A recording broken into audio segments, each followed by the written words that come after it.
So, good morning mga karils. So, ngayong araw na to, Sabado, no?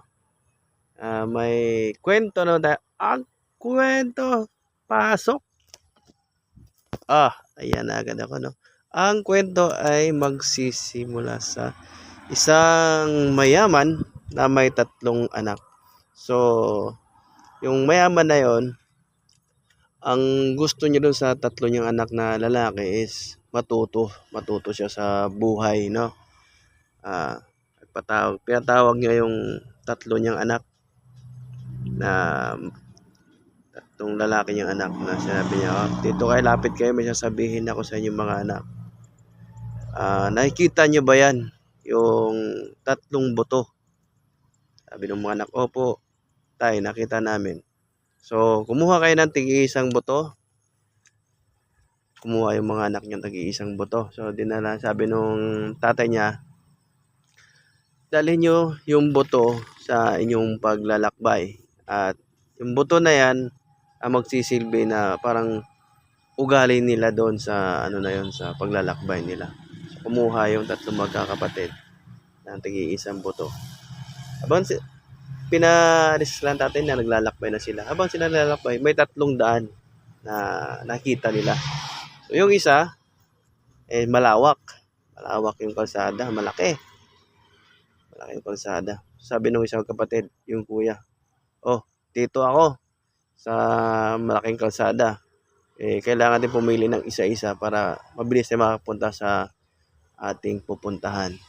Yung isa naman, pumili naman doon sa medyo masukal na lugar, pero mas maganda-ganda at medyo may mga bato-bato.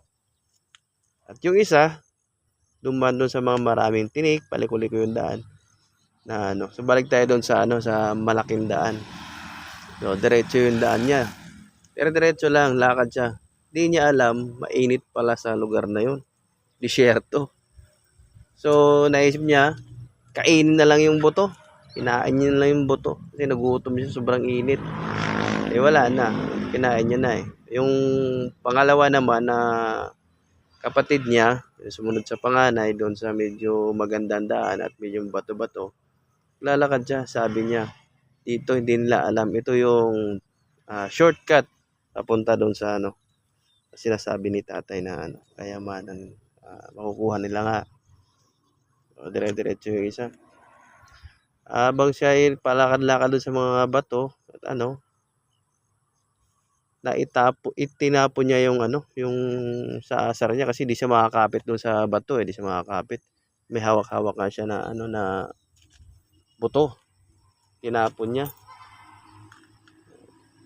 Natapon na yung bato. So yung isa, yung nasa matinik at mahirap na kalsada, marami siyang dinaanan na struggle sa buhay niya. Yun na lang.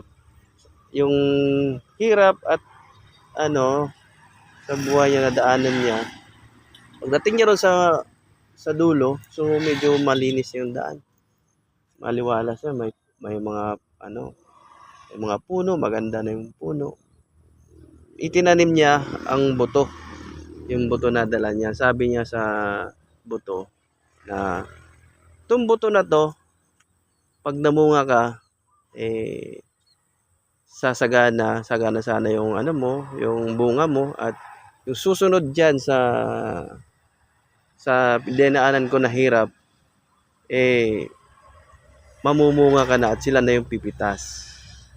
So, ang matututunan natin doon sa sa kwento nung bunso, yung sa dumaan sa struggle na marami siyang problema, sa nag-success nga siya kasi nakarating siya doon sa magandang lugar.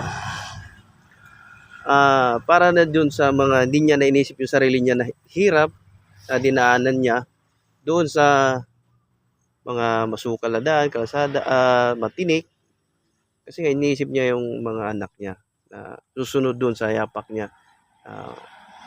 Pagdating doon sa finish line, makakapitas na sila ng bunga na masagana at matamis. So tayo na naghihirap sa buhay, tuloy-tuloy lang, mangarap lang tayo kundi tayo mangarap para sa ating mga anak, pamilya. Yan, yung mga anak naman na makapanood itong video na 'to, gawin niyo inspirasyon yung mga tatay yung mga magulang niyo kasi hindi nila kaya dumaan dun sa pinakamahirap na kalsada na matinik at maraming problema sa buhay, hindi nila kaya. So ikaw na yung pumunta doon at magtanim ng pangarap para sa kanila. Susunduin mo lang sila pag ikaw ay nakakuha ng bunga na naasam mo sa buhay mo. So, baga sila na lang yung, ay ikaw na lang yung gagawa ng pangarap nila para sa magulang mo. Ikaw na lang yung gagawa, no? Kasi mahirap ang buhay kung lahat kayo sabihin nyo mahirap. So, kailangan sa lahat mayroong magsikap at magsikripisyo. At tulad ng sinabi ko, struggle sa mga kalsada, sa dadaanan mo marami problema. So, ayan lang. So, maraming salamat po sa nanood nito. Ayan. Thank you.